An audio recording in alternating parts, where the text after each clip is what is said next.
Chris and I love doing this podcast, but an unexpected result of it is a growing collection of historical artifacts and memorabilia related to some of the topics that we've covered. But when I'm looking for something like that, I always stop at Mini Museum first. One of the coolest pieces we actually have in the studio here is they had a piece of the glass, a fragment of the glass from the atomic shield windows during the testing for the Manhattan Project that we covered during the Oppenheimer episode. That was a lot of fun to do.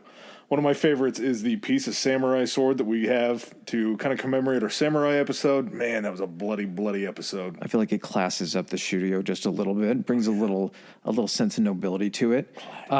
They actually even have bundle deals for the things that you're interested on at a better price. So if you go on there, you're feeling a little saucy, you want to get a couple things. They actually have an American bundle pack coming out right now. Yeah, it comes with a brick fragment from Springfield, the home of Lincoln, a chunk of marble from the U.S. Capitol steps that were installed all the way back in 1870, and a brick fragment from the 1938 renovation of the White House. That is Americana in a bundle. That is a lot of America. Whatever you're interested in, they've got you covered. One of the coolest things I got sitting in front of me right now is for my birthday. Adam was able to find a piece on Mini Museum. It is from the original Star Wars A New Hope, that scene in Tatooine where R2-D2 and C-3PO were traveling. You see that skeleton of the crate dragon in the background. I got a piece of that sitting right here on the desk. And if you're into real space stuff, they actually have like meteorite pieces and fragments. You guys are in luck because Mini Museum is running 20% off all display case items for the month of July. You don't even need a promo code because they already discounted it for you. What are you waiting for? Go to minimuseum.com to get a great deal on a fun piece. That's mini, M-I-N-I, not many, but you will find many things on minimuseum.com.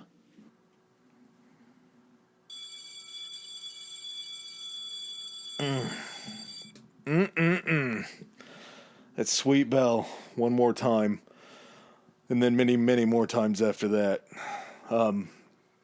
Class this week is going to be pretty special. We are doing a learning episode for yours truly as the gentleman that's to my right, to my stage left, goes ahead and walks us through Walter Disney. And the man that's going to be telling us about Walter Disney, he is the Andy Brinkbrinker to my Ralph Brinker, my Johnny Tsunami to my Johnny Kapa'ala, and then the Charlie Conway to my Adam Banks. That's Professor Chris. I know that you went through and you were trying to look up names from Disney stuff you could remember. So is it his brother or his dad? Did you just compare me to Andy? I think it's his brother. Okay. I hope it's his brother. I haven't seen this in probably 20 years. Johnny Tsunami and Johnny Kappa, aren't those the same guys? No, Johnny Tsunami is the old guy that teaches Johnny Kapa'ala how to surf. It's his uncle. Grandpa. Or his grandpa. Yeah. And he's like, hey, Pono. Yeah. Yeah, but You make me sound like I'm fucking ancient. I'm your protege. Okay. I'm your Disney World protege. That's true in regards to this topic. Yeah, like the man said, we are talking Walter Elias Disney today. His name's actually Walter? Yeah, what would Walt be short for? I just thought it was Walt. No. Huh.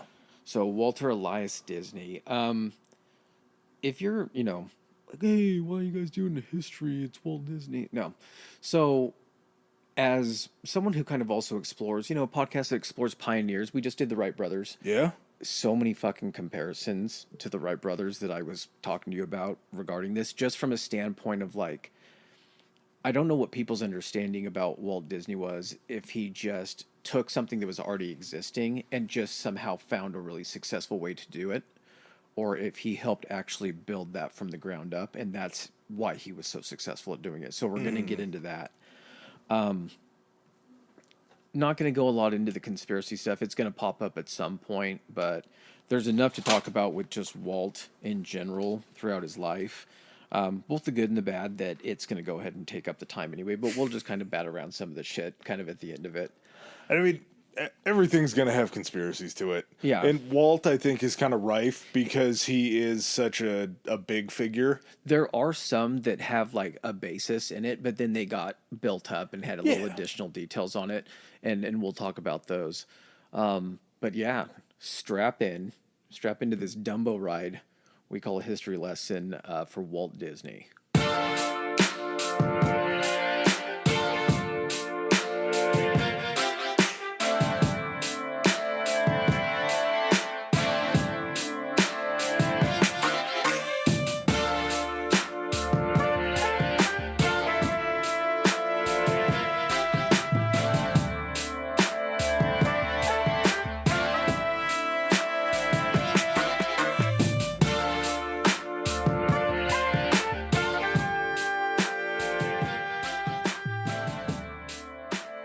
All right, I want you to sit back, smell that sweet air that you get from Pirates of the Caribbean.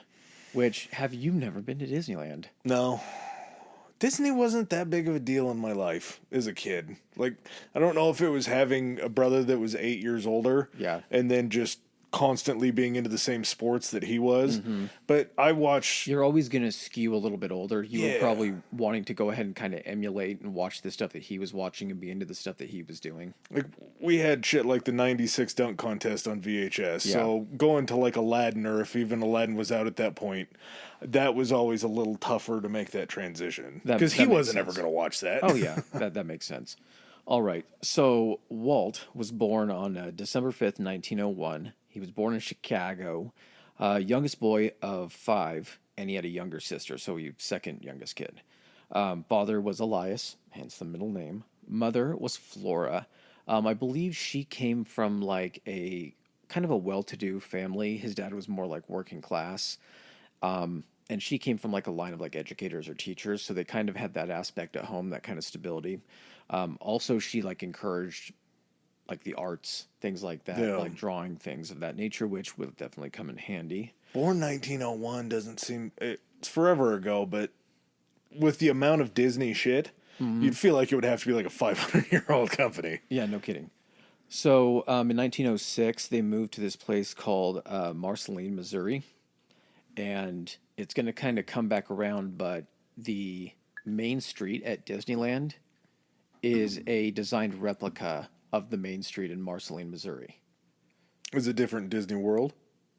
They still have a Main Street USA, but I don't know. There's a lot of tweaks about Disney World that they did. Like, they found what they could do better because of Yeah. Disneyland.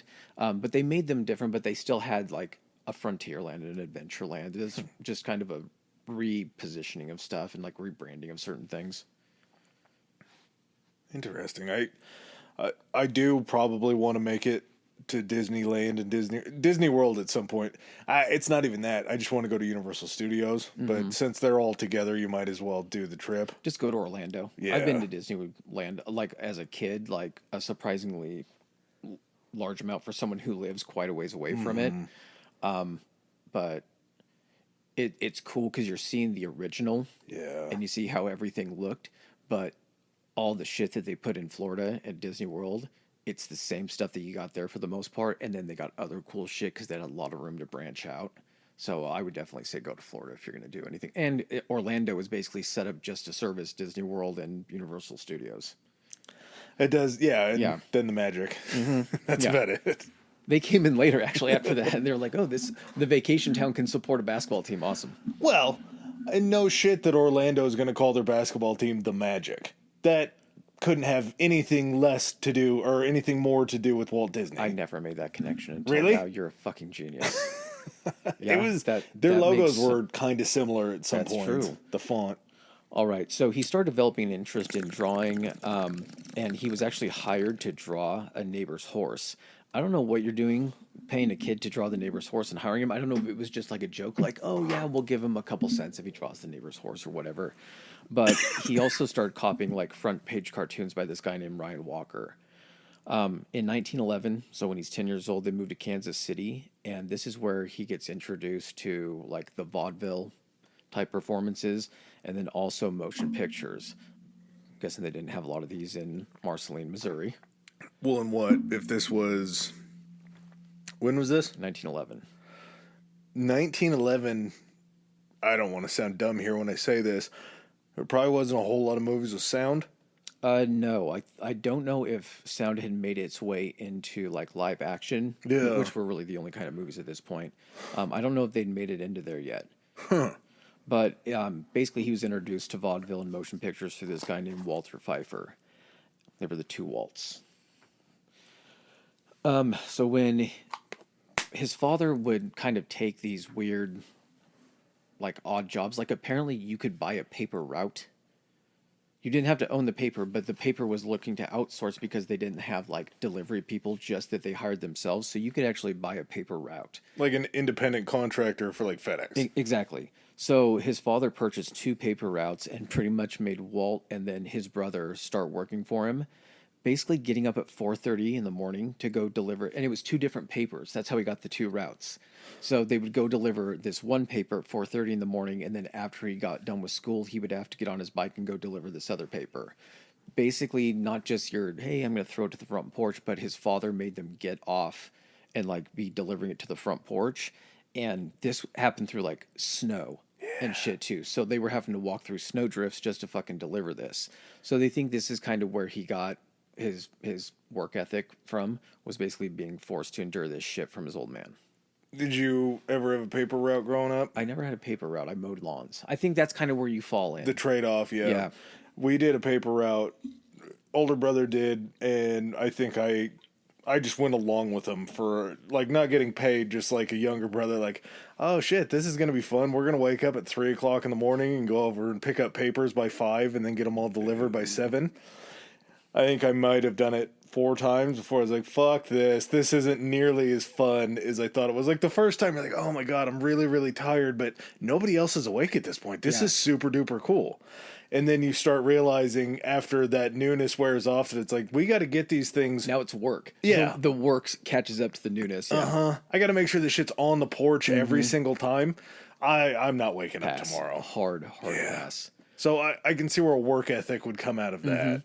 Well, surprise, surprise, poor grades pretty much followed almost immediately after having to start doing this stuff because he was tired as shit. However, apparently old man Elias didn't care because this continued on for 6 more years. So they said a combination of probably being disinterested and just tired as shit led him to not be a very good student. He also started very young. That's what I'm saying. It's not like it's his choice, and apparently school wasn't the priority for his father.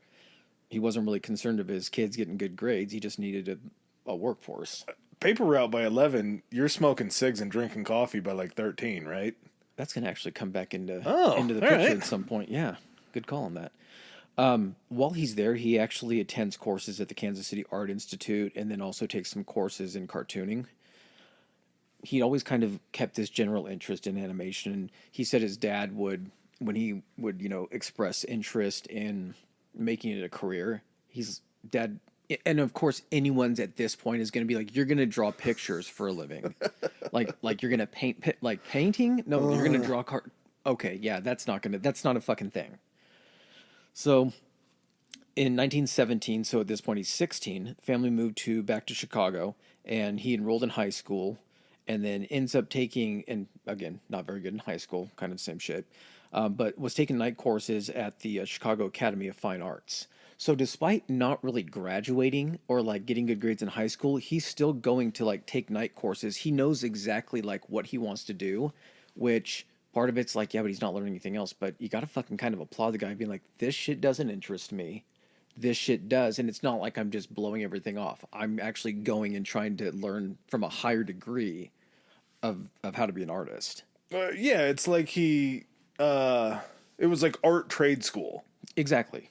Like he knew that everything else, college wasn't for him because he might have been fairly dumb. Yeah. But he knew that he loved something Traditional else. education was not his thing. Yeah. Which is weird because he ends up becoming fucking Walt Disney. So like your basis of doing all this is just off your passion for like drawing and stuff. Like you have to have some type of other sense to be able to become as successful as you do. Yeah. Well, the work ethic from the paper route and the love of art. Yeah. So also World War I starts kind of popping off at this time. And in 1918, so he's 17, he attempts to join the army. And of course he's denied due to age at that point. You got to be kidding me. The guy that created Disney tried to enter a war. Yeah, but at this point he's everybody kind of did, I guess. Yeah, it's not like he started Disney and then he's like, I'm going to sign up. It's not a Pat Tillman situation where he's already an NFL player and then he goes to forgoes all that money to join. Wasn't Bob Ross in the Marines or some shit like that, though? That's probably why he's so fucking known at this point. He's like, I'm never fucking doing anything like that again. So he gets denied due to age. So what are you going to do but forge your date on your birth certificate? Yeah. And he joins the Red Cross, basically to be an ambulance driver. And he's actually shipped to France, but arrives like a couple like months after the armistice gets signed. So there's really nothing to do. What's crazy, in a kind of a coincidence, the ambulance unit that he was serving in, Ray Kroc served in the same ambulance unit at the same time. So we got McDonald's and Disney working together in France, driving ambulances. And when they asked him about that, because of course it came up, when Disney exploded, Ray Kroc was like, I knew that guy. They said that like they would be going in to like chase French girls and stuff during the weekends, and Walt would just stay behind and want to draw. I'm okay with that because I don't know if I could ever really wrap my mind around a French girl having a threesome with McDonald's and Disney. Knowing that, like, for a while that country was also occupied by the Nazis, and so maybe, like, she's willing to sleep with, the Americans and everything, were they willing to do the same thing while they were occupied on the other side? I don't want to point this out either, but it's just not leaving my head. Didn't Hitler drive ambulance during World War One? We did an episode where somebody drove an ambulance during World War yes. One. Okay, not to and draw then any during other. Like when he was going out to get someone, that's when he caught shrapnel in his leg or some shit. Yeah, I'm not trying to draw any parallels between Hitler and Walt. A lot of ambulance drivers out there. Okay. During the war, it's a big war, Adam. We're gonna have some comparisons here. No, I'm dead serious. That are gonna you're gonna be like, what the fuck? Because there's some shit that happens that Disney is like distances itself from like as much as it fucking can. But thanks to the marvel of the internet and keeping records of actual film and everything, you can watch this stuff. Buddy, you're talking to a guy that watched a lifetime of Vince McMahon. This will still fucking, some of this shit will still shock you. So he ends up returning to Kansas City in October 1919, and he works as an apprentice at like a community like art or an art studio. And at that point, he's still trying to learn, kind of try to hone his craft and everything. And by 1920, the start of the year, he starts his own business, but fails to attract customers. What was the business? It was actually for like art. Oh, and everything. Okay. He has the skill, but he hasn't developed any marketing sense at this point. So he, and you're going to we'll go into it.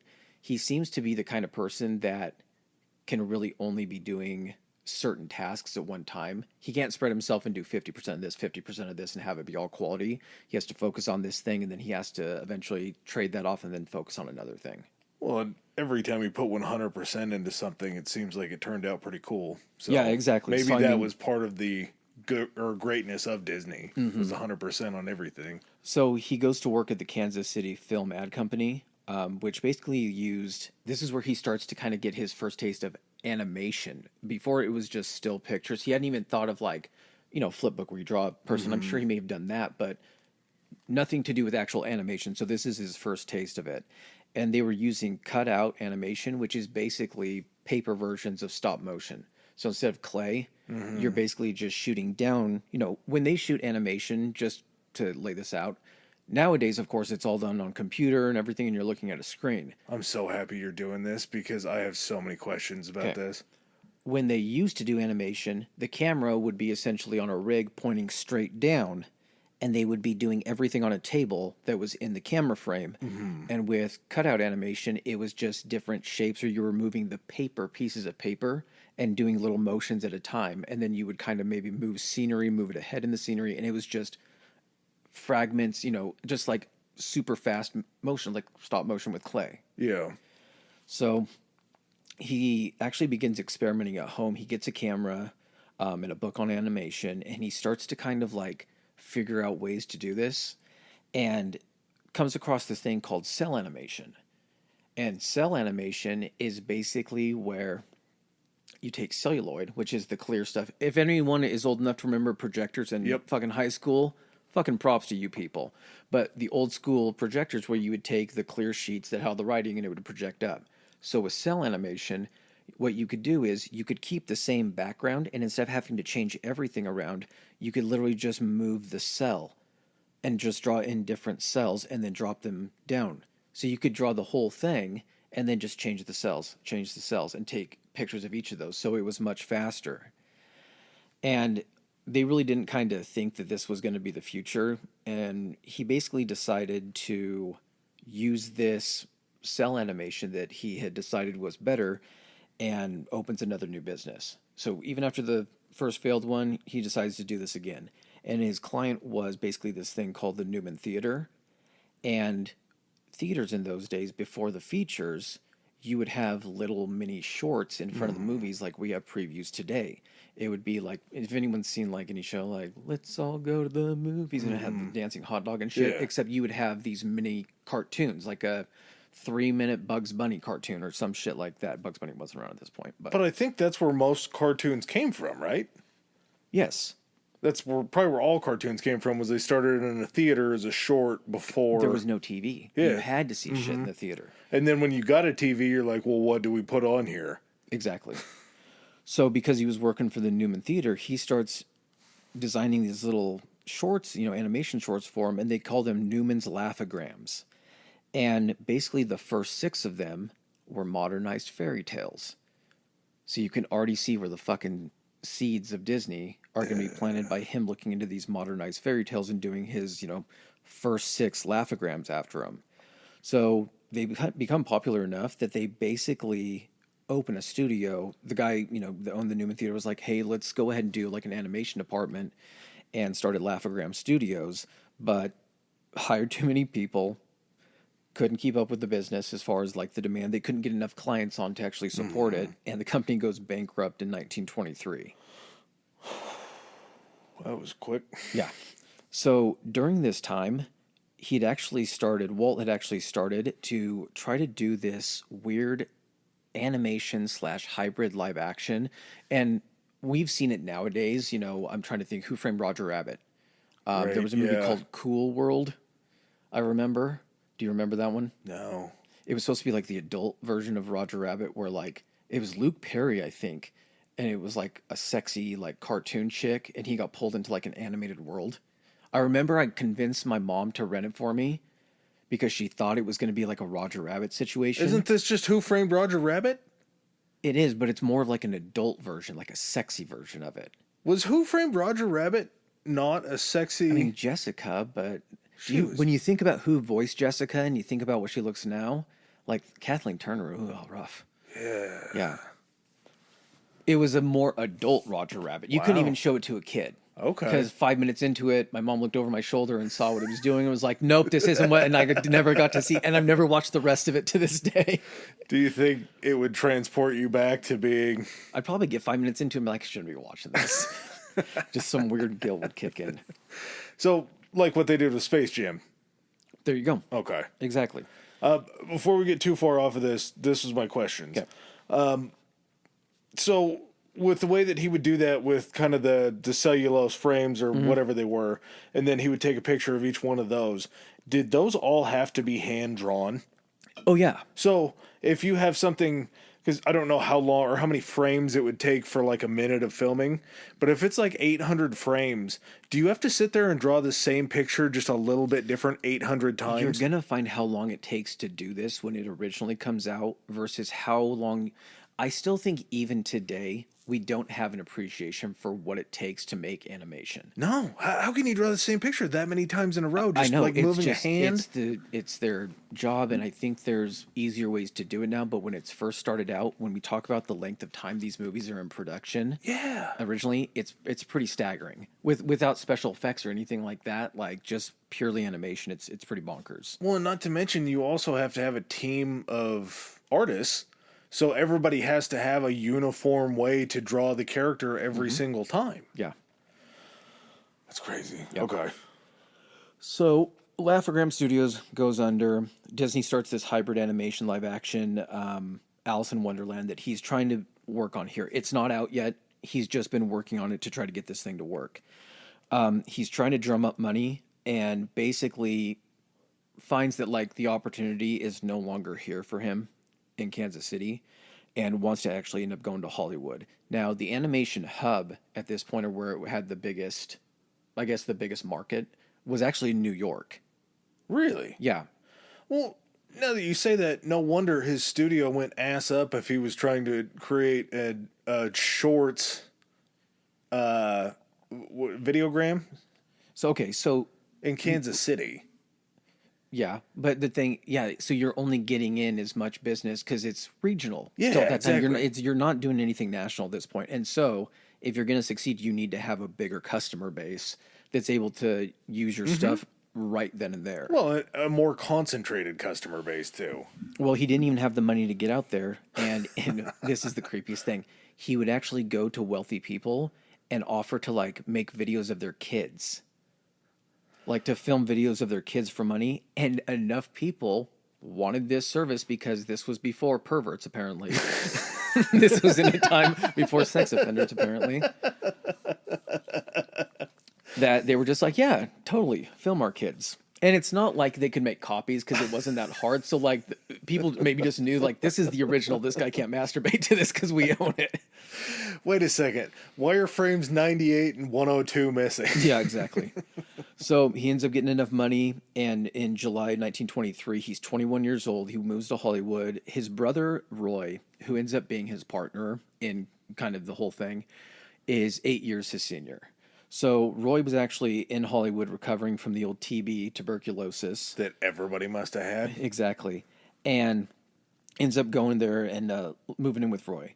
He, at this point, wants to get away from animation, and he wants to direct, like, live action. So this New York distributor, I'm trying to remember what her name is. Should have written it down, but she'll come back into play here in just a minute. Betty Boop. Yes, Betty, there you go. She ends up wanting to be a distributor for the Alice cartoon because New York still is this big market and everything for it needs these shorts and everything. So he ends up getting like a 6-episode deal on it and designs these 6 episodes of this live action / animation Alice in Wonderland cartoon. It's not the movie, the cartoon movie that ends up coming out. It's different stories from within Alice in Wonderland or just Alice as the character, like the main character. So because of this, and because they're getting business now, they, Walt and Roy, end up forming the Disney Brothers Studio. Now, this is initially then going to become the Walt Disney Studio or the Disney. It's just gets rolled into that or rebranded. He doesn't bone Roy, does he? No. Okay. No. Okay. He doesn't bone Roy. He bones some people, but not Roy. Okay. As long as it wasn't his brother. He gets boned too, which is, I think, why he ends up going on a bone streak.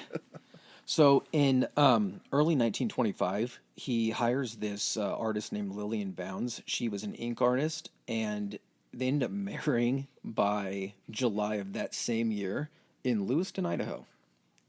What? Her brother had a house there. Weird. And they stayed married until his death. So, I mean... Really? The place where Walt got married. He wasn't the one and only time. A womanizer. No, man.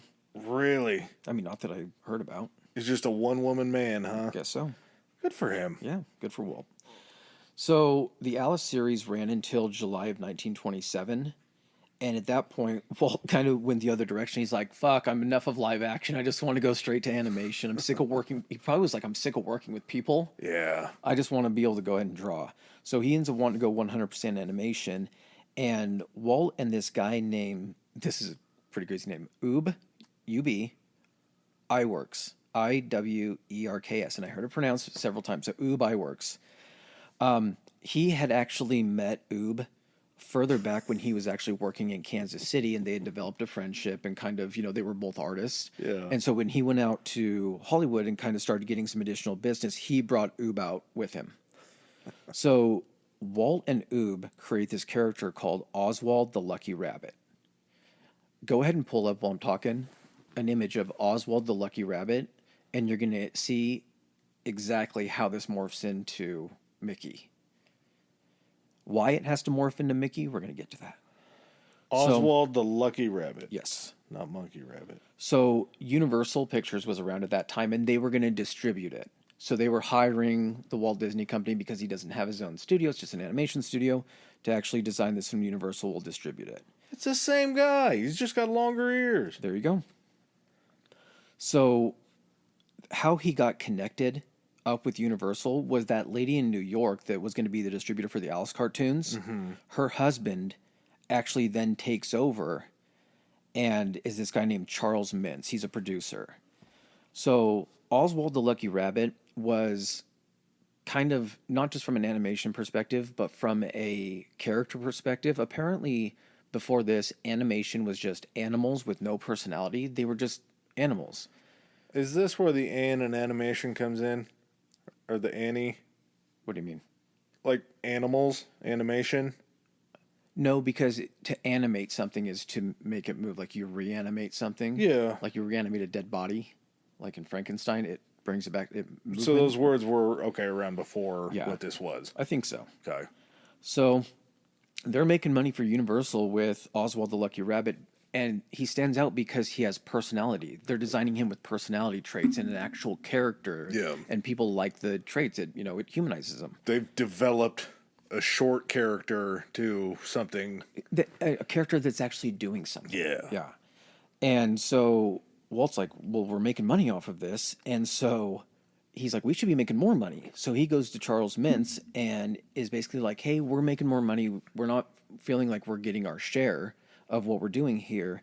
And we want more money. And Mintz is like, no, I've actually been thinking about paying you guys less for this.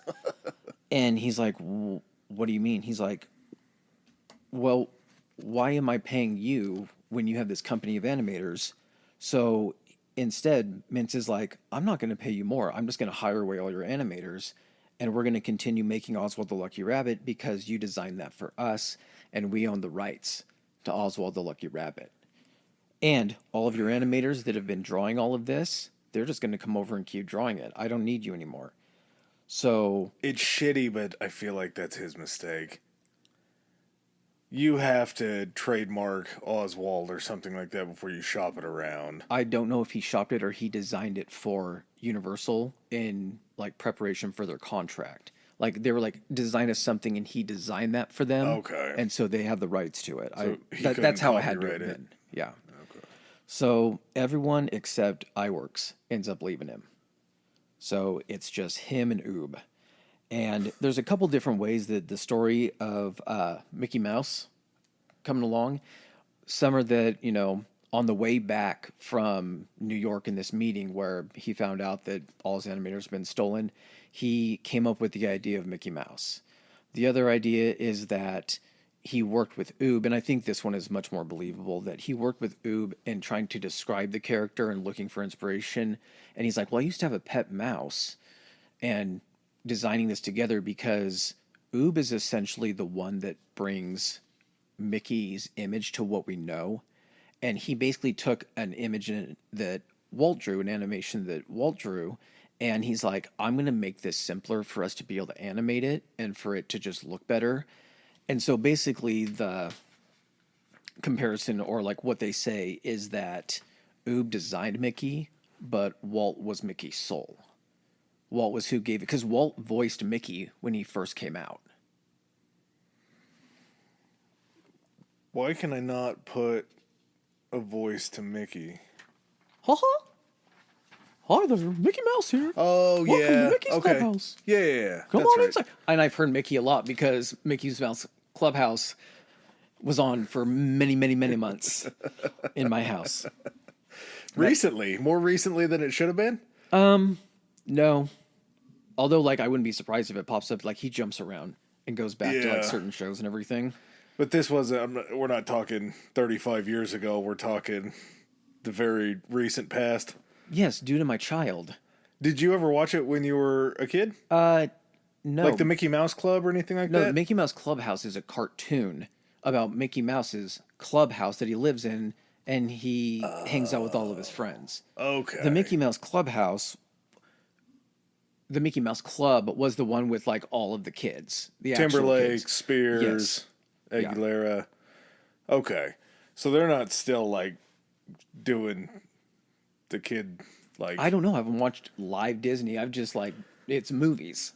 You haven't caught up to that age bracket of Disney yet to see if it's still around, see Pretty if there's much. still a Mickey Mouse Club. Yeah, and due to some of the stuff I've heard about Nickelodeon, I don't know if I want to even dip my foot into that. Yeah, I don't even want to go there. Yeah, So no Dan Schneider's around or whatever his name was. yeah, so iWorks creates the look of Mickey. Walt provides the personality. Now, originally he wanted to name him Mortimer Mouse, and Lillian was like, "That kind of sounds like stuffy. Sounds a little pompous. Why don't you call him Mickey instead?"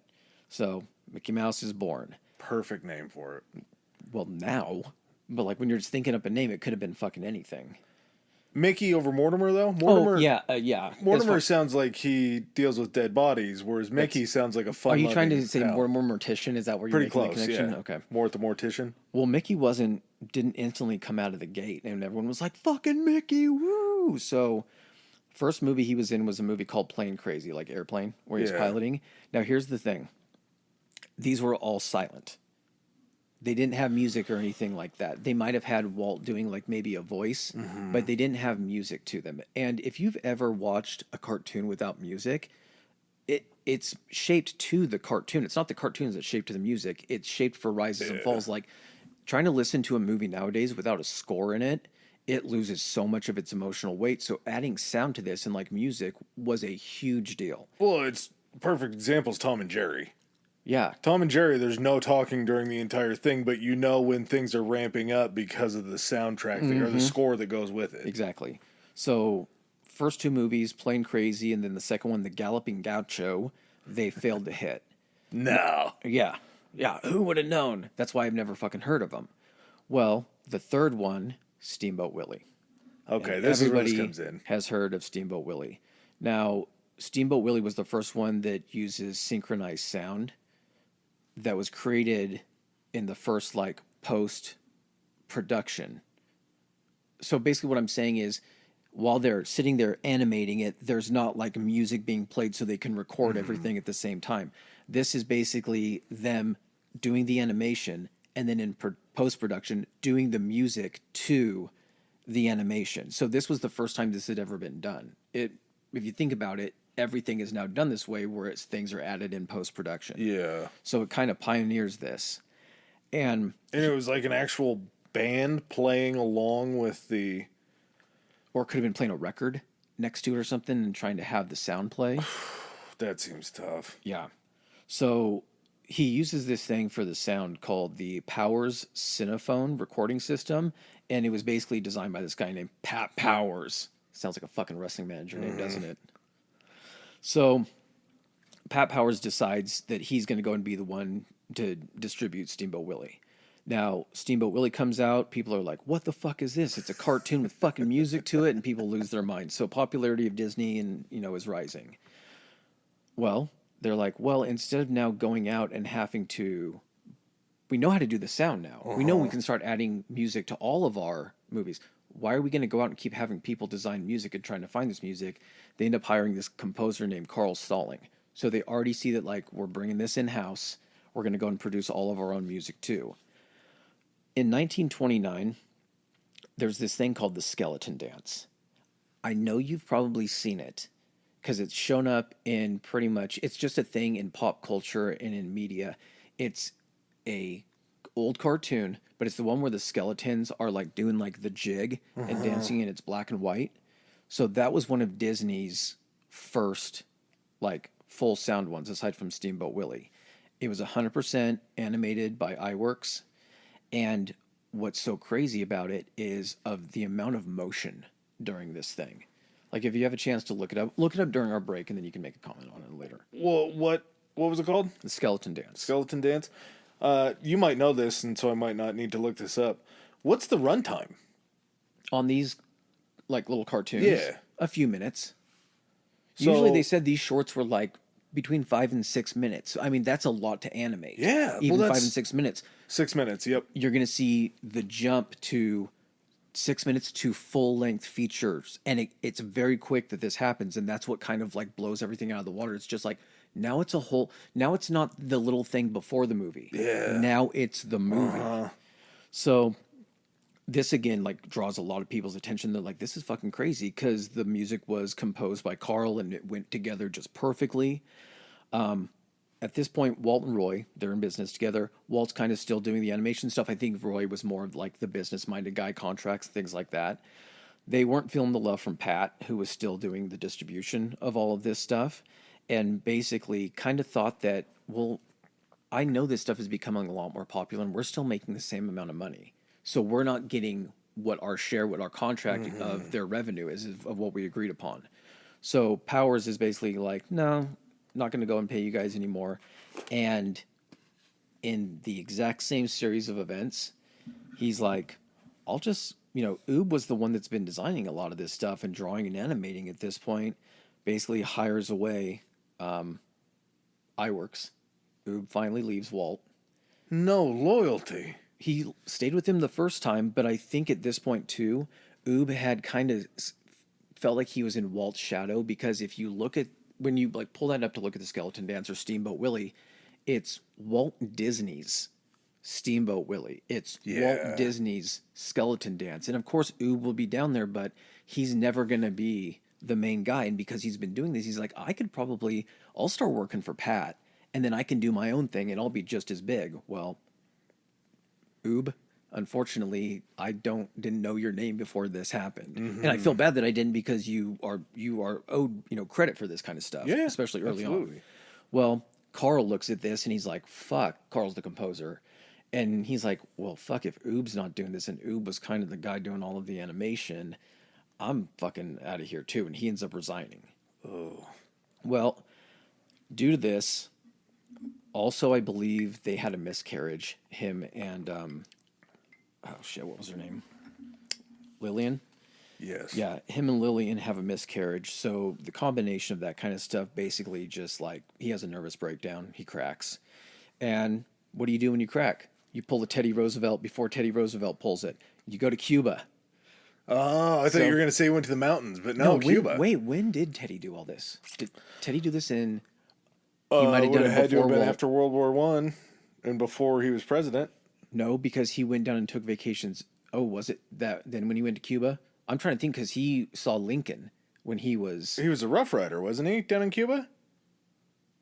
We'll figure this out later. Okay. Anyway, well, he pulls a Roosevelt, regardless of if it was before and after. Heads to Cuba and then takes a cruise down to Panama, and he's gone for like a couple months, I think. Panama. So he ends up coming back. Mickey is still owned by him. He's still a really popular character. And so Disney signs with Columbia Pictures to do distribution of Mickey at this point. So Walt's still not like a distributor for this stuff. He still is just designing it, making the cartoons, and then he has to use these larger companies, which are already established, to distribute the stuff. So this basically also allowed him, because he did have, a consistent source to get these cartoons out and make more money, he starts to introduce new characters. So in 1930, we get Pluto. 1932, apparently a not talking dog wasn't as popular and interesting as a talking dog, so we get Goofy coming in. Which one's the cow? Oh, that's... One of them's a cow. Yeah, she's not like a main character. No, she's... I think they said either Goofy or... No, Pluto was the dog. Clarabelle. I think they said that Goofy is actually supposed to be a cow. Oh. I'm going to Google that. He's a dog. He's fully dog. Watch a Goofy movie. Keep going. Powerline? Come on, dog. So 1932, Goofy. 1934, Donald Duck rolls up. Pantless, of course. And Walt also, in 1932, another fucking game changer. Walt gets Technicolor. Everything up to this point had been in black and white. Not only does Walt get use of Technicolor, Walt gets the sole use of Technicolor until August of 1935. So for 3 years, Walt's the only one that can use Technicolor. That's a pretty big advantage. He is the only game in town where the animation is going to be used in Technicolor. And because of this, he wins an Academy Award. The first year that they do this inaugural short subject category, which was like cartoons, he wins an Academy Award in 1932. 1933, he does The Little Pigs in color and animation. Another Academy Award for that. There's some stuff about the Three Little Pigs that it's like one of the most, I want to say like influential pieces of animation just for the style that it did or for how popular it became. it's weird to think of like the Three Little Pigs and kind of put that connection with all the other things Disney has done. You're like, that's not bigger than other shit. It is also kind of odd. Maybe it was just something that I connected with here when you were saying that, but it also is like a teacher. It's like a lesson. Yeah, that's true. Yes, that's it's when stories used to have morals. Yeah. Yeah, take your time. Quality over quantity. There'll always be time to play after you do your work. I was lied to Or about you'll get Goofy. eaten by a fucking wolf. Yeah. Don't be lazy, you get eaten by a fucking wolf. There's still some fear in there. Yeah, it's a parable. So another Academy Award for that. So he's won it for 2 years. Now by the end of 33, his company has 200 employees, and he started to realize that if he wants to move into feature films, story is what's going to be important, because that's what's kind of set him aside from these other companies. Is he thinks that stories, even in animation, can hold a more emotional weight and will attract more people for these. So he actually invests in story writing and brings in writers, keeps them separate from the animation department and everything, and has people that are able to take and create storyboards of what they're trying to say, and then the animators will then draw those storyboards into creation of these characters. And this is still during distribution by Columbia? Yes. Okay. So 1934 begins what's called the Golden Age of Animation. And before we get into that, let's take a bathroom break. Okay. Hey, what's up, everybody? Hope you are enjoying the episode. I don't know how we came into this one. This is right up my alley and times perfectly with this episode. But over at Mini Museum, if you're a big Disney fan or even just a fan of history in general, they have got a new deal. This is a chance to own a piece of very cool Disney history. The man over to my left ain't lying. What this is, any Disney fan will know that during the construction of Disneyland and even after, Walt kept an apartment on Main Street above the firehouse. He even had a candle lit, like when he would be in and out of there. Mini Museum has actually gotten a hold of that carpet from that apartment, and you can own a piece of it. It was originally a part of a collection. There was so much demand, so many people wanting it as a solo item. And Mini Museum is a company of the people, and now you can get it as a standalone item. Pause this episode. Minimuseum.com. Get this incredible piece of Disney memorabilia and history. They are going to go fast. Find it at minimuseum.com. All right, so we've come to the golden age of animation. Now, this is when it kicks off a 4-year production of Snow White. Snow White took 4 years to make, enough to where it was kind of like his version of Howard Hughes' Colossus the Spruce Goose. They called it Disney's Folly because it was taking so long and people thought that it would essentially just destroy the company. It ended up costing $1.5 million to produce, which, think about it, at that time, that's like 1934. $1.5 million to produce a cartoon movie. Yeah. It was 3 times what the original budget was intended to be, but it was the first animated feature in color and sound. He had sent animators that were working for him to this place called the Chouinard Art Institute. He had animals brought in so they could study the movement of animals because he wanted it to be as realistic from a movement perspective as it could be. He didn't want it to look like a wacky cartoon with exaggerated features. He wanted it to look, of course the 7 dwarves have 7, weird features and stuff like that, but he wanted the movement to be natural. So studying animals and bringing them in for his animators, and they developed this thing. It's essentially another leap in animation called the multiplane camera. And, I was telling you how you have the camera rig up top pointing down, and then they would rearrange stuff for the celluloid. They basically took that, raised the camera, and then did like a shelving system or a leveling system where you can now give things depth of field. Because you can drop it closer or further away. Because you would put the sheets at different levels on it. And the sheets would be like when you're overlapping the images. And so the sheets from the camera's perspective are actually further back. And it creates depth. So the camera was stationary. The sheets would be what would move up and down. Correct. But they didn't, when I say move up and down, I mean they would just position them for each shot. Yeah. At a different level, a different distance. But they're not like taking the camera down a level. They're No. bringing the celluloid up and down to them. Nope. They Gotcha. would just position it with these sheets, these panes of glass or whatever it was at different levels, however deep they wanted to look. Look up an image of it versus a regular animation. You're just like, oh shit! Like your mind doesn't even know until you look at it side by side. So because of this, when Snow White ends up coming out in 1937, it fucking explodes. It's the most successful motion picture in 1938. Not for an animation or anything like that. It was the most successful movie of 1938.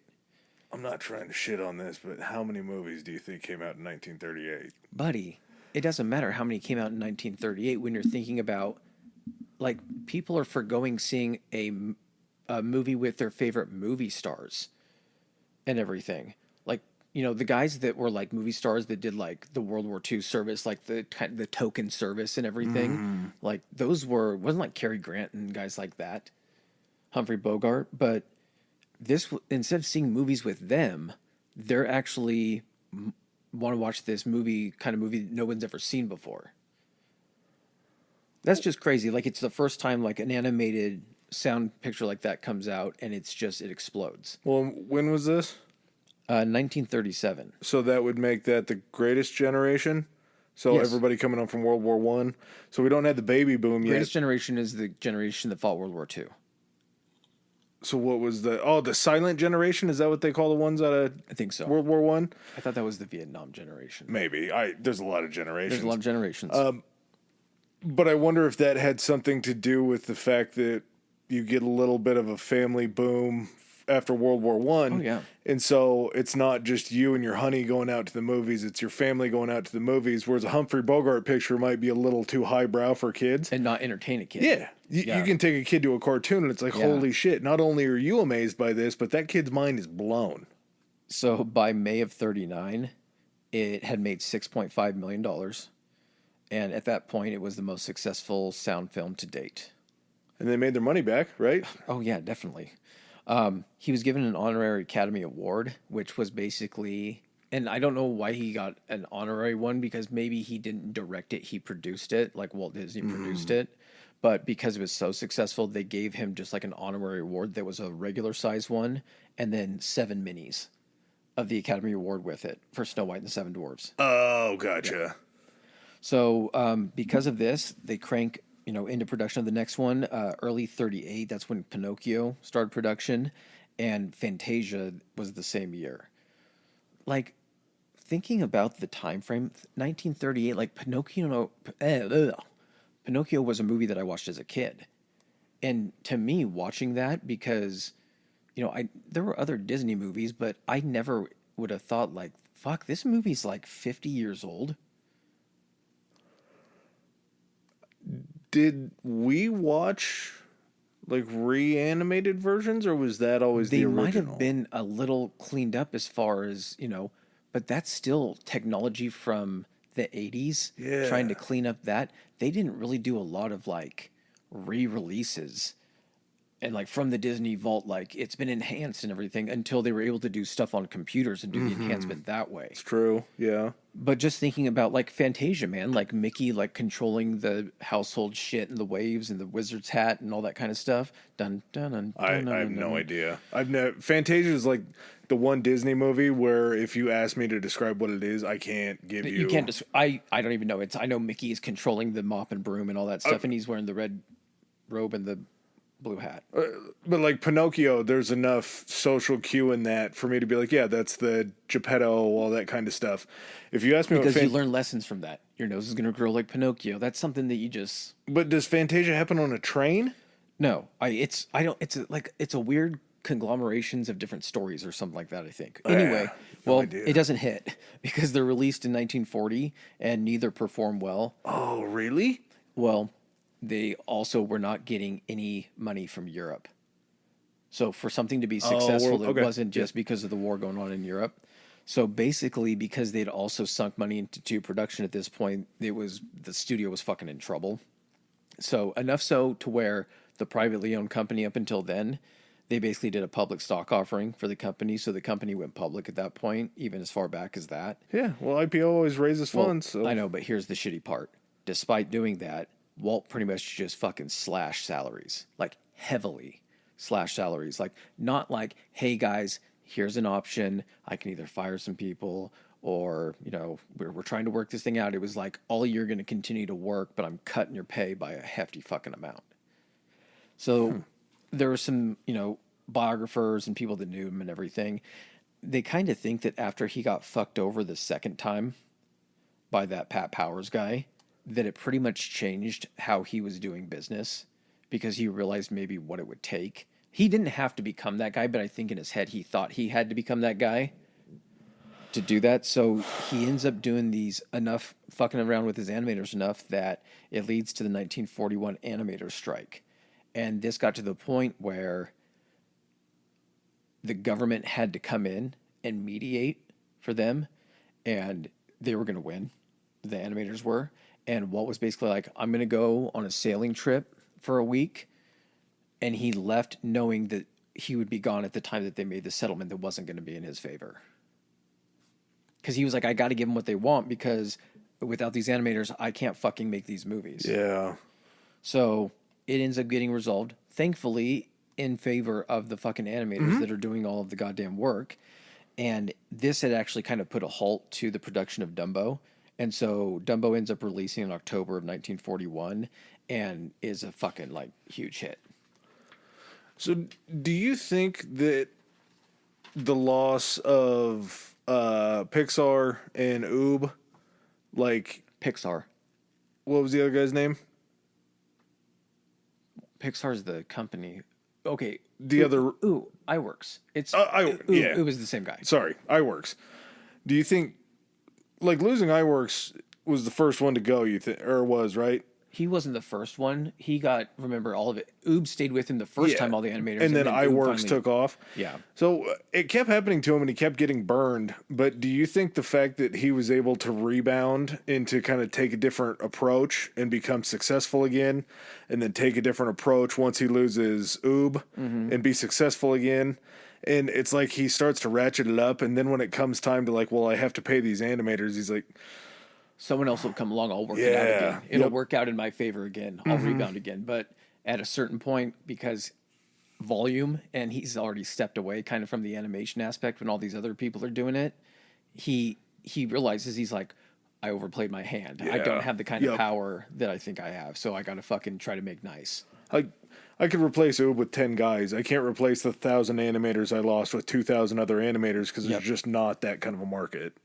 That's exactly it. Like, this is not a profession. Drawing is not a profession at this time. There may be a couple professions that require you to draw ads or something like that.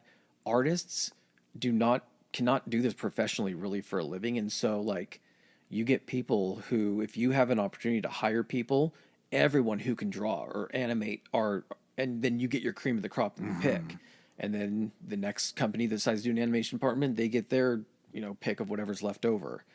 So the guys that he has working for him are the best guys. There's just no one, you know, how long would it take to try to replace those guys for him to try to get this movie back up and running? Especially them having to then learn the animation style to do that. So, I mean, he really fucking overplayed his hand. He didn't have a hand to play. Yeah. So 1941, World War II, Disney starts making instructional videos for the Army. This is when we're going to get into some of the fun shit. Okay. So he makes like how to like rivet, like instructional videos on how to build planes to be shown like at the Boeing manufacturing or like Curtiss and all that kind of stuff. He has Donald Duck actually selling war bonds. So he's creating these little movies of Donald Duck. I've seen this. Yep. Okay. There was a movie that they made called Der Führer's Face. This thing won the Academy Award. This just tells you, and I'm not saying I could definitely see how this could happen, but this shows you how much people were just like, fuck yeah, America. Because... Was this the Team America of World War II? It kind of was. Okay. So this band, it's an animation, and it's Donald Duck is the main character. So kind of try to keep that in mind while I'm describing this. So basically a German band composed of Joseph Goebbels. Do you want me to let you know what instruments they're playing? Yeah. Okay, I so- feel like that's really important. Joseph Goebbels is on the trombone. Himmler is on the snare drum. Hideki Tojo, so the Emperor of Japan, is on the sousaphone. Goering is on the piccolo, and Mussolini's on the bass drum. They're marching at 4 o'clock in the morning through town. And Donald's living in a German town at this point. He's living under the Third Reich, is the whole thing about this. And all of like the trees, the windmills, the fence posts, even the clouds are shaped like swastikas. This is an animation they're showing with Donald Duck in it. Okay. While singing the virtues of the Nazi doctrine. Donald Duck lives in the nightmare world, a Nazi German forced to produce artillery shells under horrible conditions. His alarm clock has swastikas instead of numbers, and it's wearing like the helmet for the bell, and then arrows saluting, and they whisper Heil Hitler when it rings. And then Donald like smashes the clock with his fist, like when it's ringing and everything. This isn't real. It is. This can't be real. is. How have we never heard about this? There's a cuckoo clock, and the bird is designed as Adolf Hitler as he salutes as the clock chimes, and then Donald like throws a shoe at it. The rooster outside is doing the Nazi salute and crowing Heil Hitler. And as the band is passing by Donald's house, to get him out of bed, they come in and they're poking him with bayonets to get him ready for work. He has to salute the picture of Hitler on the wall, the Emperor of Japan, El Duce, Mussolini, respectively, and then has to basically go to work. And his wartime rationing is like bread that's so stale that it resembles wood. And he has to slice it off with like a saw. So like the comedic, like whipping out the saw, and he's like, and he's upset about it. And his coffee is brewed from a single like coffee bean. There's bacon and egg flavored breath spray, and everyone keeps shoving copies of Mein Kampf in front of him. He goes to do the artillery shells, and apparently the artillery shell company is a combination of shells and Hitler pictures. So every time he screws the cap on a shell, he has to keep doing the Heil Hitler between screwing caps on the shells during his 48-hour daily shift. It starts speeding up all Charlie Chaplin-esque, like I Love Lucy trying to put the cupcakes in her mouth. Getting a little montagey. Yeah, he can't keep up with it. He can't figure out what he's trying to do. He ends up, and it goes through all this crazy shit of like just complete like living under fear of the Gestapo and all this kind of shit. Well, he ends up waking up and it's all a dream. He finds himself in his bed wearing a Stars and Stripes patterned pajamas. Oh, thank God. He's in the US of A. He looks up and he sees the shadow of a figure holding up its right hand, and he thinks he's back in the nightmare. No, it's just the Statue of Liberty miniature, holding her torch high in her right hand. Donald, remembering that he lives in the United States, he embraces the statue and he says, "Am I glad to be a citizen of the United States of America?" Academy Award winner, baby. You've never seen that because Disney is like, we can't fucking have this. You can watch it. I think you can find it on YouTube. I don't really know where my mind is right now, because that's never in my wildest dreams would you have ever told me or tried to explain to me that could be something that was real. Donald v. Hitler. Duck v. Hitler. Because maybe this is where I'm kind of falling off on it. And I'm sure there's really no rhyme to reason because it just doesn't explain why this has ever been made.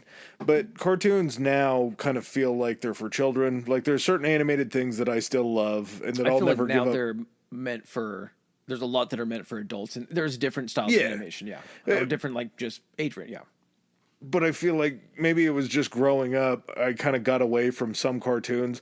Like The Simpsons, King of the Hill, shit like that's always going to be a part of my life. Rick and Morty, I think, to a lesser extent now after all the weird stuff that happened with them.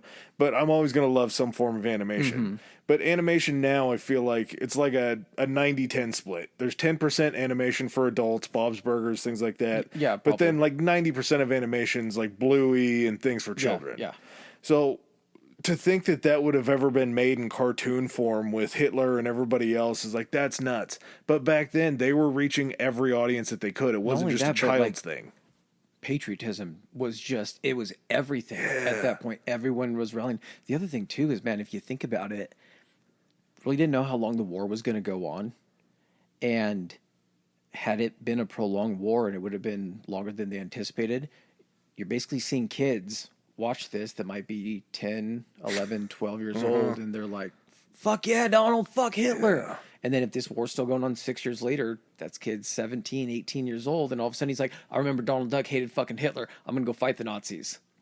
This has to be the last time that they did something like this, right? You're not going to tell me that they made a Vietnam one in the 70s, right? No. Okay. No. Okay. There's a reason for that, but so they also did like live action ones. So like they released this one called Victory Through Air Power. It was a feature film that Disney produced. So he's doing still a combination of that and live action because he's also making these war movies. In 1943, that's when Bambi also releases. And surprising, Bambi underperforms. Not sure if it underperformed because it might be the first instance where Walt tried to kill off the parent. Extremely, like before the credits were done rolling, like the main character is an orphan. I don't know if that spoke to people like he was thinking it was going to. Did you guys go see the Orphan Deer movie? Yeah, really fucking depressing. I don't want to go see that. My kid cried for fucking 3 hours. I had to walk out in the first 5 minutes. What happened to Bambi's mom? And all the parents are just sitting there in the movie theater for the first time seeing it, being like, what the fuck happened to Bambi's mom? Can put yourself in that situation. We know that Bambi's mom dies. We know that Disney movies went through a phase of having like bad shit happen to the parents right at the beginning of it. I don't think it had happened at that point. And people are like, Walt, what the fuck did you just do? I'll put this in perspective that makes total sense to me. And when I say it, I'm just 100% sure this is what went down. They were in the writer's room, and Walt walks in and he goes, we need to kill Bambi's mother. They're like, that's the worst idea we've ever heard, Walt. And he goes, no. And they go, why would Bambi do that? Or why would that happen to Bambi's mom? Like, he's like, I don't know. Maybe his dad made him had a fucking paper route since he was like 10 years old. Yeah. Growing up. Maybe that's why he killed his parents. I don't know. The mom dies. Draw it. Okay, well, can he at least be an adult? No. I want her dead in the first 3 minutes of this bitch. Yeah. So right around when you would say 10 for a human being would be when I want to see Bambi's mom drop. So it underperforms. At this point, the studio is $4 million in debt with Bank of America. Jesus. And so they had like a special investor executive or a special executive meeting just basically to kind of discuss the Disney thing. And the bank chairman and founder's name is Amadio Giannini. Basically told his executives, he stood up and he said, listen, I've been watching the Disney pictures quite closely because I knew we were lending money to them far above the financial risk. They're good this year, they're good next year, and they're good the year after that. You have to relax and give them time to market their product. So basically, the guy they're $4 million in debt, and he's like, I've seen them. We're good. Yeah. We're going to get our money back. This is a long play. Mm-hmm. Well, good for him because early 1950s, Cinderella comes out. It's the first animated feature in 8 years. So, of course, they've been busy with the war shit and all that kind of stuff. Probably got 10, 15 minutes into the feature Hitler Donald Duck movie, and we're like, guys, we're running out of steam on this. I can't keep drawing swastikas. We gotta draw something else. I'm going fucking crazy. I think 50 of the animators quit after the Donald Duck Hitler short. I have fucking nightmares, man. So first animated feature in 8 years, fucking pops. Everyone fucking loves it. It ends up making, makes $8 million in the first year. Never $4 million in debt. Yeah. So that pretty much cleared that out quick. I don't even know why I made this comment. Huh. What do you got? I just put 2.2. Million? No, because it billion in today's money? I don't know. No, it was just 8 million. I don't know what it was. I was kind of high when I was writing these notes too. So anyway, opening weekend. Well, when Cinderella came out, Walt had actually stepped away because he wanted to focus on more live action stuff. Maybe he liked what he did like during the war, and he's like, "Fuck yeah, I want to do live action again." So this was when he did Treasure Island. Like Treasure Island's that old? Yeah. Wow. So kind of having to decide between live action and animation, this is where he kind of starts to take that divide. And in 1951, that's when, and when I say take that divide, he had to understand that he couldn't kind of like do both in quality. So he ended up just focusing on animation at this point. He ended up coming back to it. 1951, Alice in Wonderland comes out. 1953, Peter Pan comes out. And like I was reading through these dates, and I was like, "Fuck me, these are old movies." I thought these movies had been made like a couple years before I was born. Doesn't feel like that would be the order to him either. Like I feel like Peter Pan should have been way earlier. Yeah. I just like there's certain movies that just feel older. And Yeah. now thinking about it, it's exactly what we were just talking about with watching those movies when we were kids. Is I just maybe thought that that's what animation looked like in the 80s. Yeah. But it just maybe it hadn't changed. I don't know. I can't tell you what animation would have looked like in the 80s because it would be what was made in the 40s. Yeah, exactly. So at this point, the animation department, sorry, I need to go back and correct myself a second because I know I flip-flopped on it. He wants to step away from animation and focus more on live action. So he pretty much leaves what he dubs the 9 old men to run the animation department. Now, the 9 old men were not always old men. They were essentially the core animators that had been with Walt from the 1920s through the 1980s. Like I read up on these guys, they were fucking like they were in it. And it's so crazy because they drew on so many different like movies and styles and everything. They kind of started retiring one by one in the 70s, so they were with each other working for like 40 to 50 years altogether on all these movies. It's a long marriage. The last one retired in 1986, and the last one of them alive, his name was Ollie Johnson, I think, died in 2008. Wow. But like, seeing all those movies and those guys just sitting there talking to their grandkids and be like, I drew that one, I drew that, yeah, I drew all these. He would be the most insufferable grandpa ever. Be pretty fucking cool to hear the stories, though. It would be the first 10 times. That's true. As a kid, you'd be like, let me just watch the fucking movie and enjoy it. But then as you got older, you're like, how the fuck did you do this? He's pausing, yeah, he's pointing out what he drew. Yeah. We hit a dick right here. Wait for it. Boom, dick. Is all that stuff true? I think there's instances probably where there's images that they snuck in there that you can look at and be like, I can see how that's a dick. But like the whole Lion King sex one, if you pause it, the company SFX for the sound effects company is also like has a part in the movie, and they're just like, it was SFX, and it just happens that like there's a little bit of dust underneath it, and they just said that that's SCX. I don't know. It stands to reason, honestly, because there's so many people animating at that point that maybe someone isn't really happy with what they're getting paid, and so they try to sneak a dick in. There was an instance in the movie The Rescuers, the one about the 2 mice that like rescued kidnapped children or something. Oh, yeah. Very familiar with the Rescue Rangers. There was a time when they were going through New York, and they passed by an apartment climbing down a fire escape, and in the back is like 2 frames. You catch it for 2 frames. It's an actual image of a woman's boobs. So an actual image, and they spliced it in, and you can see it like literally as they pass by. It's blink and you miss it, and then they ended up recalling a ton of the videos to get them back. That's awesome. Yeah.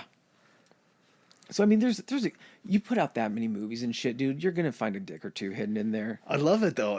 To me, it's so funny. It adds a little bit of like a Where's Waldo. Yeah, yeah. That's what was like for the Dildo. adult. That was definitely for the adults. That was one of the guys that got paid a lot less than everybody else. Yep. Yeah. So around this time, Walt's been thinking about a park. And he basically gets inspired by this place called the Tivoli Gardens in Denmark. And he's like, man, this place is fucking clean. Because back then, amusement parks were like fucking kind of like carnival type shit with stuff all over the ground. And like they weren't really like, they were just not as family friendly as you'd probably like them to be. They were temporary. Yeah, that too. There were also just theme parks all over the country too, weirdly enough, because part of what he does when he decides to do Disneyland is he sends what he calls his Imagineers, and they're still called the Imagineers. So instead of engineers, Imagineers. That's who designs all the shit at Disney.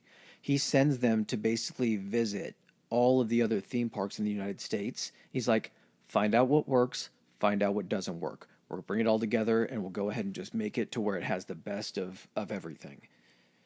And basically separates because of him wanting to do this park, the studio, because it's also publicly owned at this point and everything.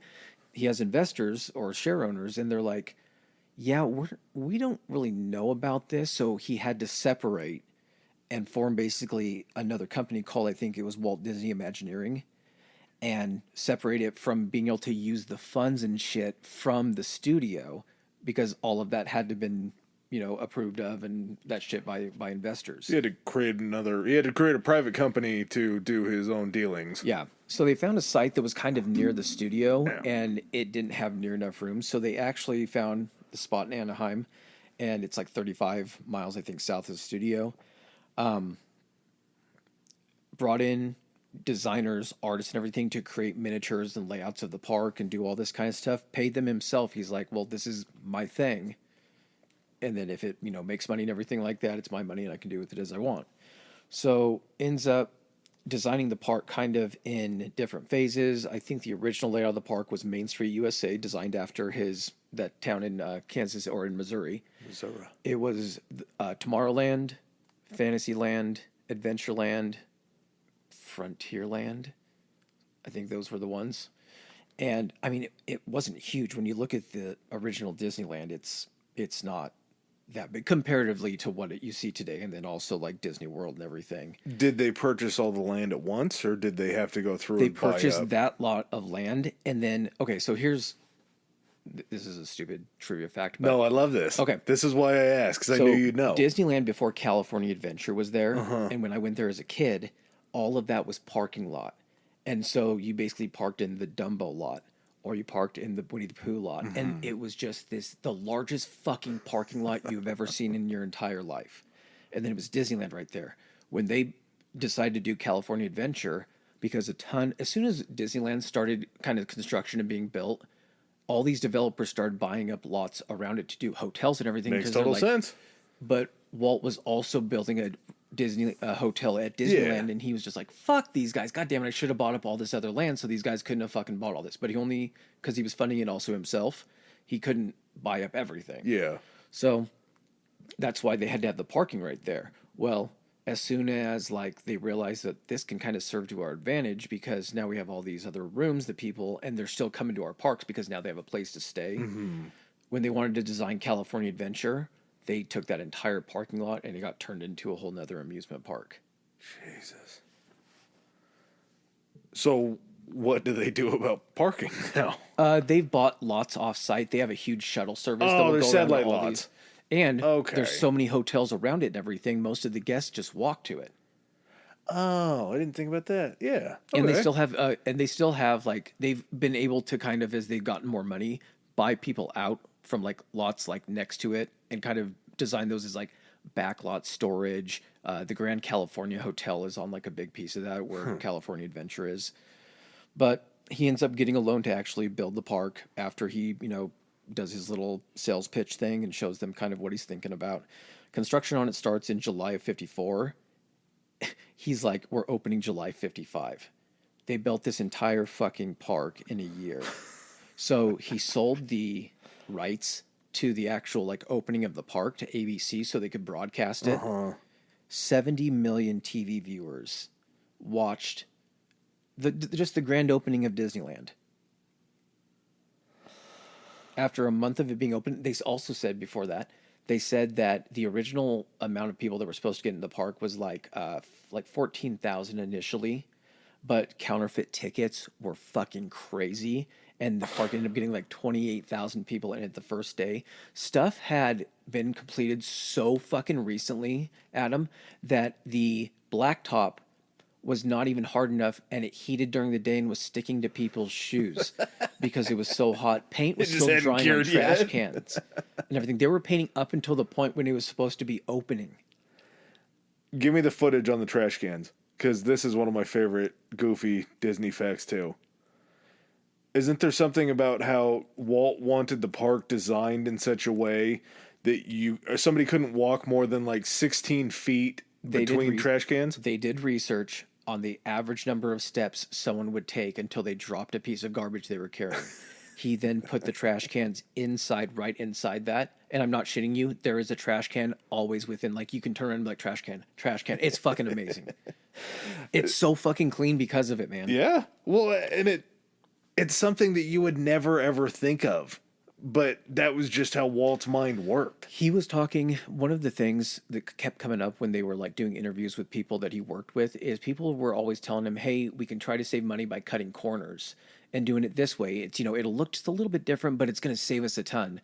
And he always used to say, he's like, it's in the details. That's how we separate ourselves. It's in the details is what people notice. And so they did so much like work on what would be the optimal layout of the park and everything that he had thought of fucking everything except fucking giving the blacktop time to fucking dry it. Yeah. Enough time to paint the trash cans. But that's what happens when you fucking set a year to do this shit. After 1 month, the park was seeing 20,000 visitors a day.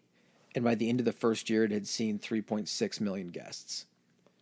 That's at a time too, man, when like, in the 50s, travel and air travel and everything like that is not, and like out-of-state travel is not a huge thing. It's very rare when like, we're taking an out-of-state trip, kids. We're flying on an airplane. This was back when airplanes were far more dangerous to take, too, than they are now.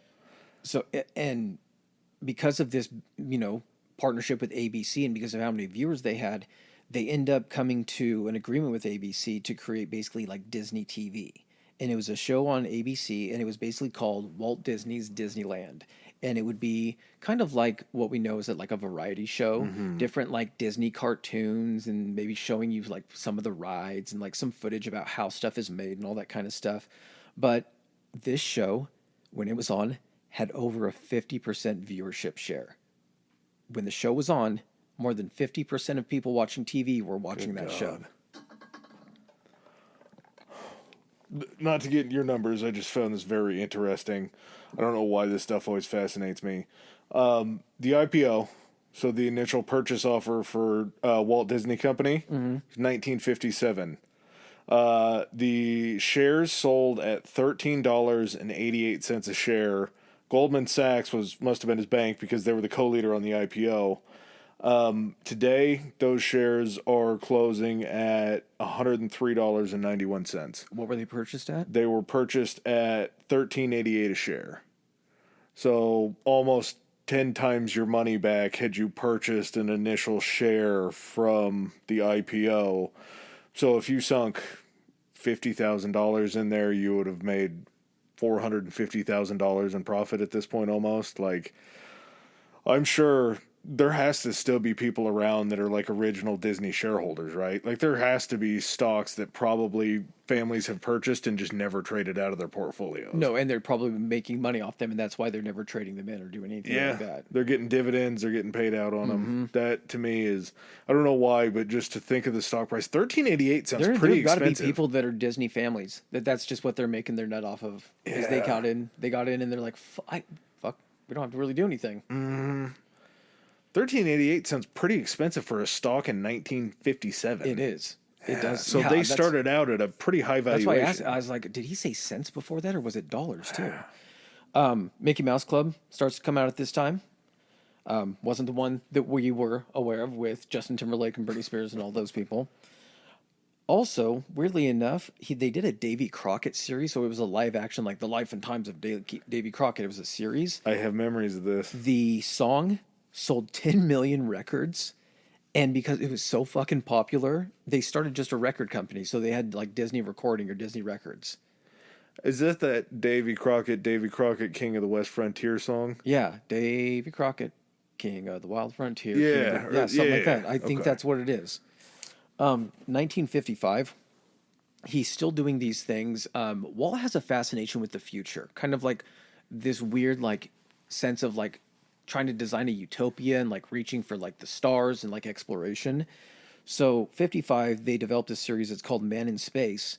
And if you're making a series in 55 about space, who would you go to make that series with?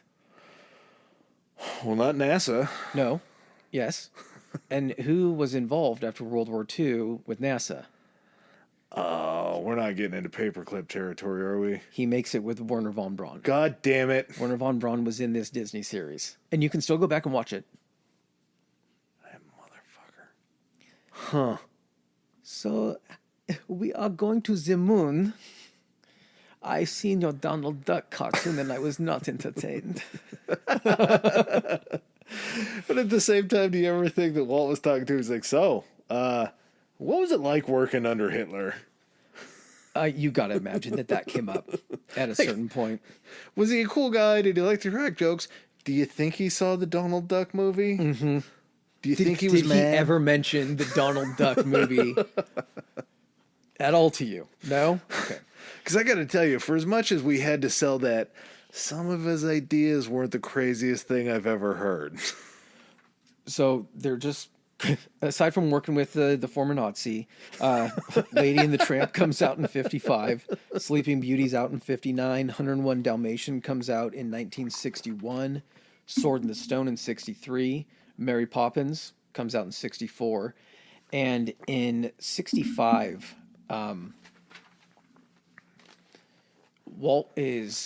Disneyland's been a success. He's got ideas though, because he's like, I think I can do it better this time.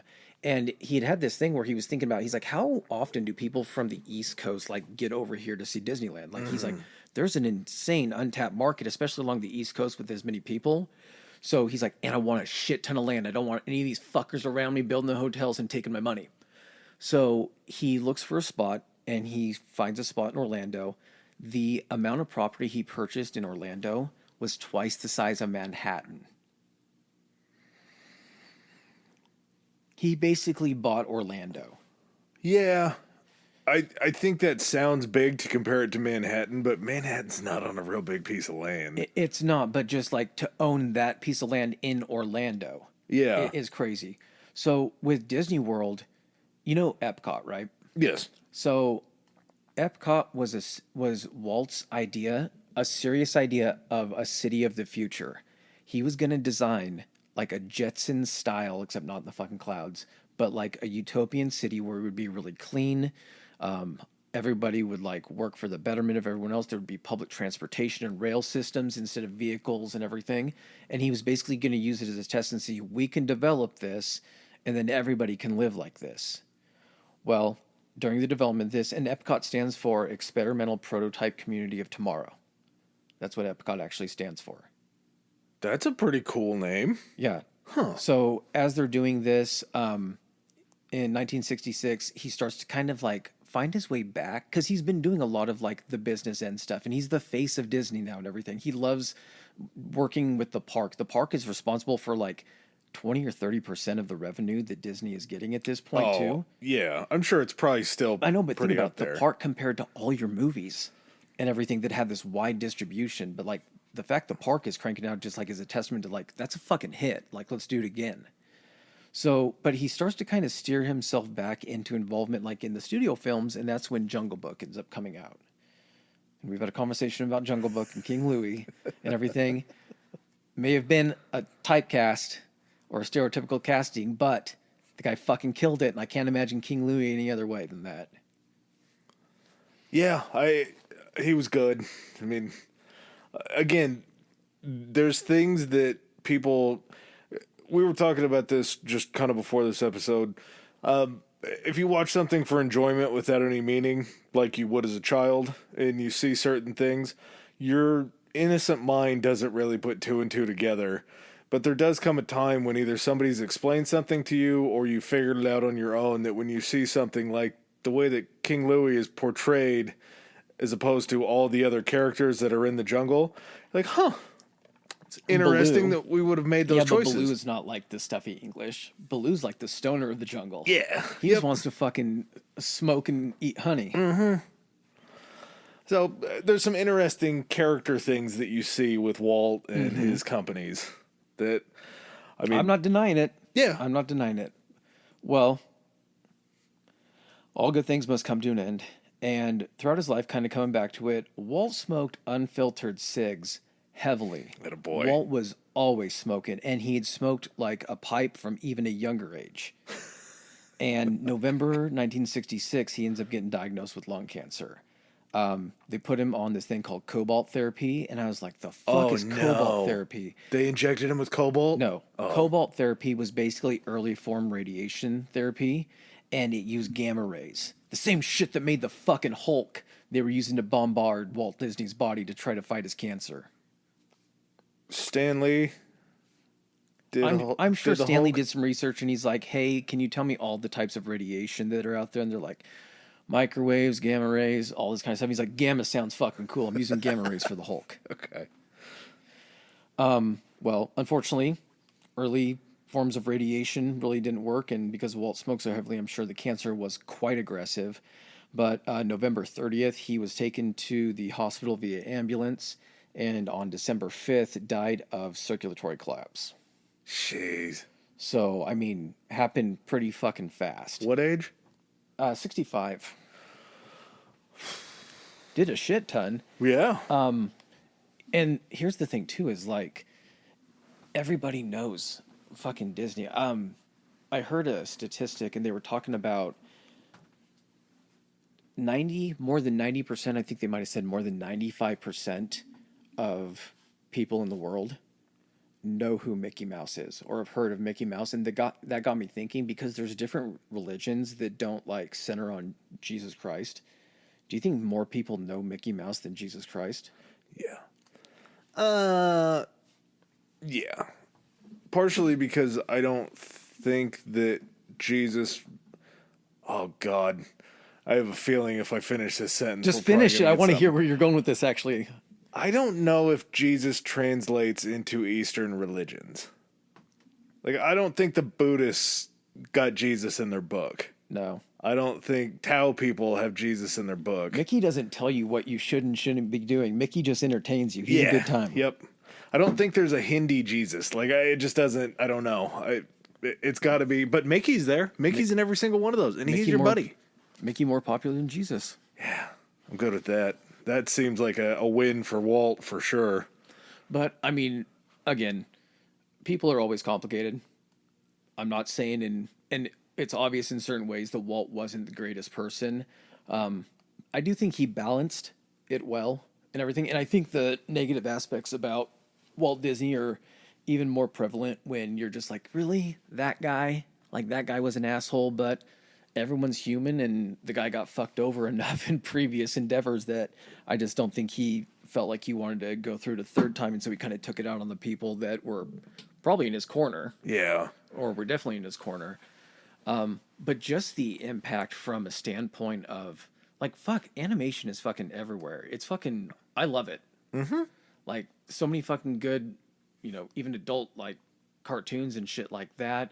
People grew up on it. Even nowadays, like, transitioning back to, they said Disney, after Walt died, there was a period there kind of through the 70s where the animation like really dropped off.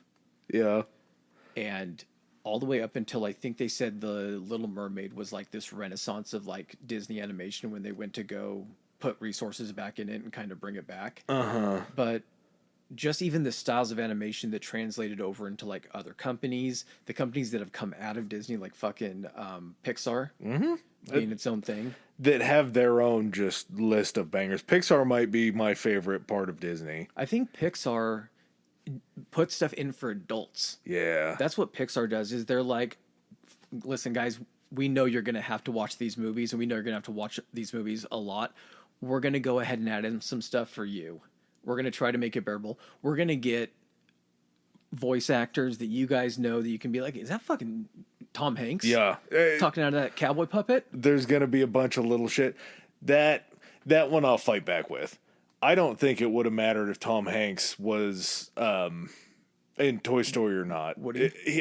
They could have made anybody Woody, and that guy would have been iconic. I think they could have made anybody Buzz. I think Woody needed to be Tom Hanks more than Tim Allen needed to be Buzz. Yeah, I guess that kind of, I could see where you're going with that. But but that was our childhood. Yeah. Like, so it didn't matter what that voice was. You were always going to know that voice everywhere. And then once you're old enough, that's when you're like, oh my God, they threw the guy from Big in Toy Story. And just like completely, would you say that Toy Story might be the biggest thing that Tom Hanks has ever done? Just because there's been, There's what, four of them? Yeah. They've probably grossed the most out of any Tom Hanks movies. Yeah, I could say that. That's Pretty confidently. nuts. Yeah, that is pretty fucking nuts. The other thing too is, with Disney World, after Walt, because Walt was kind of the driving force behind the whole Epcot City of the Future type thing. They kept Epcot, but then they kind of designed it into attractions that were like from the future, like spaceships and things like that. That's why they did that weird sphere golf ball type thing. Well, and it was the future in 19... Well, it would have been 1950s. No, 1960s, I guess. Yeah, the future in the 1960s seems... Yeah, I mean, but at the same time, what did they think? That they thought we were going to have fucking flying cars after the 2000s, so that's what it would have been looking at. Mm-hmm. Roy ended up taking over and completing kind of Walt's vision, aside from Epcot, designing another Magic Kingdom, kind of doing all that kind of stuff. The amount of parks that they fucking open in other countries is pretty crazy. But just this all stemming off of one guy. And I'm not saying one guy just that he did everything, but one guy that kind of gathered all these other weird drawing misfits around. Is like, you guys like to doodle weird shit and everything and characters, like let's tell some stories. And he didn't do everything, but he was the driving force. Yeah. He was the reason that Disney was Disney. He, to me, is a lot like a Hemingway character, as far as you'll hear some shit about him, like, oh God, that's terrible. But he produced so much just fine art and fine work that he's undeniably kind of cool. This is a weird thought to think of, but do you think, in a way, that from a certain period of time, that Walt Disney, in a weird way, is one of the most influential people in like kids' lives at one point or another? Yeah. For the most part and everything, because just thinking about it, like I can tell you how many fucking Disney movies I watched, growing up. It was fucking always on. Yeah. And even like if you didn't catch the Disney movie, the animation craze, you got into it when like fucking Brink and Johnny Tsunami. And so that was when they were fucking making their Disney original movies. And then even nowadays, like Disney fucking Plus, every kid now gets to see every single fucking Disney movie there is, when you used to have the fucking videotape and you just had to pray to God that it was going to work when you played it for the 175th time.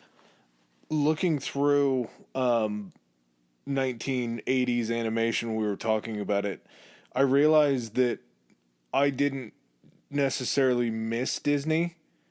It was just older Disney. So like Oliver and Company, watch that shit when I was a kid. That's 1988. Rescuers Down Under? Yeah. The one with the kid in Australia? An American Tale. Five Goes West. Five Goes West. All those were all Disney. Give it was just the lazy eye. It just wasn't like the era I grew up in Disney. Yeah. Huh. Or it was just the newer era Disney. Yeah, because do you remember Cool Runnings? Oh, fucking Cool Disney Runnings movie. is best. Yeah. But just the fact that, like, Mickey Mouse saw a few things, don't understand Fantasia. I didn't watch Alice in Wonderland till I did mushrooms. So that was, again, later on in life. But there were just certain things that I missed. But it wasn't that I just missed, like, the beginning stuff. I missed the staples. The current, up-to-date Five Goes West stuff I did see. Yeah. The Incredible Toaster? I don't know if the Brave Little Toaster. Or Brave Little Toaster? I think that might have been another. I think that might have been a different one. Oh, hold on. No, that was Disney. God, that was an emotional fucking roller coaster. Yes, of a it movie was. When they were going through the Smasher. Homeward Bound. Disney?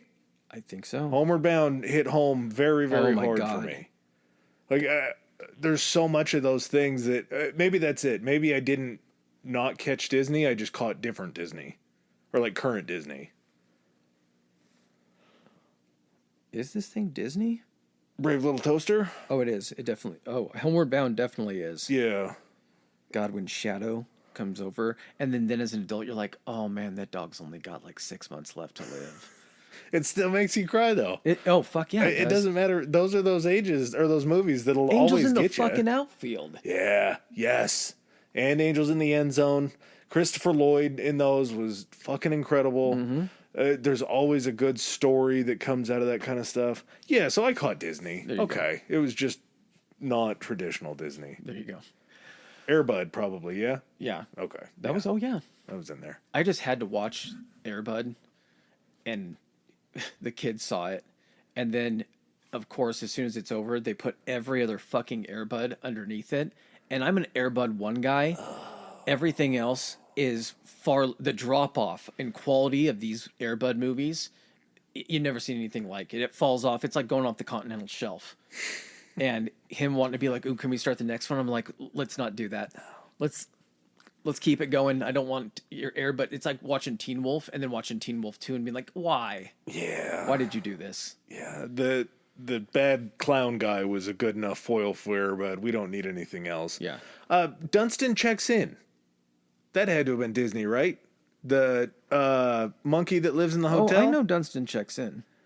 That had to have been where Airbud came from then. Oh, there was a huge craze in animals being in positions that they shouldn't. Beethoven, I don't think was. Beethoven was probably something other than Disney. Now we're just naming movies from our childhood. No, I don't think Dunstan check-in was. No, it was Fox. Wow. That was when they needed to get in on... All right, man. Well, just a fascinating character, a fucking pioneer. I don't know what else to say about him. I'm down for this guy. Like I say, shaky views on some things, not really fantastic person all the way around. But at the same time, his body of work is something that I really don't know who you could compare it to. Yeah. In media, because now look, I mean, Disney owns fucking everything. We were talking about this before. You can buy an ESPN Plus, a Hulu, and a Disney Plus subscription all together. You can watch American Horror Story through Disney Plus. Like, that's the last thing that should be on fucking Disney Plus. There's just so much there, and there's so much that they've purchased. Mm-hmm. Every purchase that they've made has been very, very smart, and it just, I mean, I don't want to use the word monopoly, but monopoly, Yeah. like, they're just kind of everywhere.